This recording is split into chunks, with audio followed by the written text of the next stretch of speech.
देश में इन दिनों कांग्रेस की भारत जोड़ो यात्रा चल रही है, लेकिन कांग्रेस के नेता हमेशा आरएसएस और देश के प्रधानमंत्री नरेंद्र मोदी पर टिप्पणी करते हुए हमेशा देश के टुकड़ों की बात करते हैं। एक बार फिर कांग्रेस नेता और पूर्व केंद्रीय मंत्री मणिशंकर अय्यर ने देश के टुकड़ों की बात की है।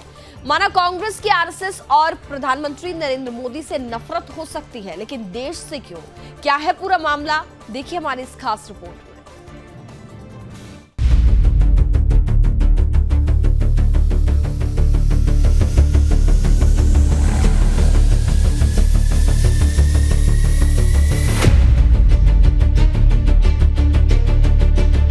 कांग्रेस वो पार्टी जिसे दम है देश की सबसे पुरानी पार्टी होने का। कांग्रेस वो पार्टी जो गर्व करती है देश की स्वतंत्रता में योगदान देने का। कांग्रेस वो पार्टी जिसे मद है देश के नाम पर परिवार न्यौछावर करने का। कांग्रेस हर मंच से अपने इन कीर्तिमानों को गिनाते हुए इतराती है। इनमें कितनी सच्चाई है ये तो पार्टी का ईमान ही जाने।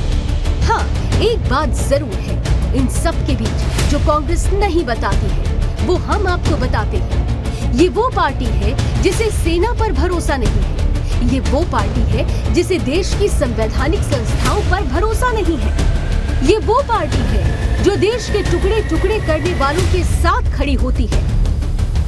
और तो और ये वो पार्टी है जिसके नेताओं की मानसिकता भी टुकड़े टुकड़े वाली ही दिखती है। कांग्रेस की नागमणि यानी मणिशंकर अय्यर ने एक बार फिर से कांग्रेस के दोहरे चरित्र को देश के सामने रखा। मणिशंकर अय्यर ने राहुल गांधी की चरण वंदना करते करते देश को ही टुकड़े टुकड़े कर दिया।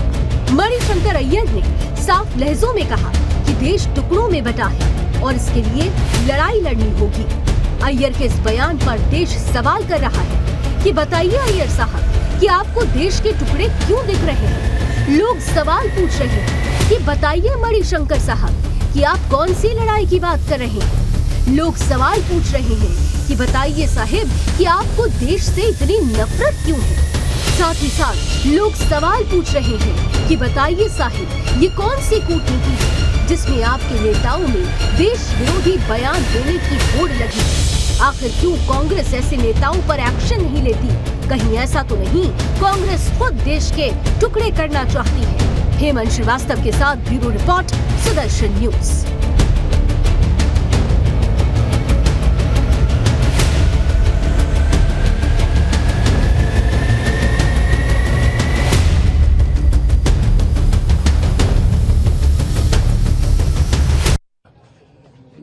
धर्म के आधार पर, भाषा के आधार पर, जाति के आधार पर, संस्कृति के आधार पर भारत को टुकड़े टुकड़े बनाने वाले ये संघ परिवार के लोग हैं और उनका जो बुरा काम है उसके खिलाफ ये यात्रा चलाई जा रही है। भारत को जोड़ने की आवश्यकता है। हम तो महसूस करते हैं कि टूटा हुआ है भारत, बहुत उसको टूटने का प्रयास हो रहा है और इसके खिलाफ हम सबको लड़ना है। आपको भी लड़ना है, हमें भी लड़ना है। शर्म आनी चाहिए कांग्रेस नेताओं को। इनमें ओढ़ लगी है अपने देश को नीचे दिखाने में। कम से कम हमारे सरदार वल्लभ भाई पटेल जी के बारे में सोचा होता, जिन्होंने महत प्रयासों से इस देश को एक किया। राहुल गांधी की भारत जोड़ो यात्रा समूचे देश ने नकारी और इन कांग्रेस नेताओं में ओढ़ लगी है कि भारत को कैसे नीचा दिखाया जाए। कांग्रेस के नेता पाकिस्तान और चाइना की बोली बार बार क्यों बोल रहे हैं?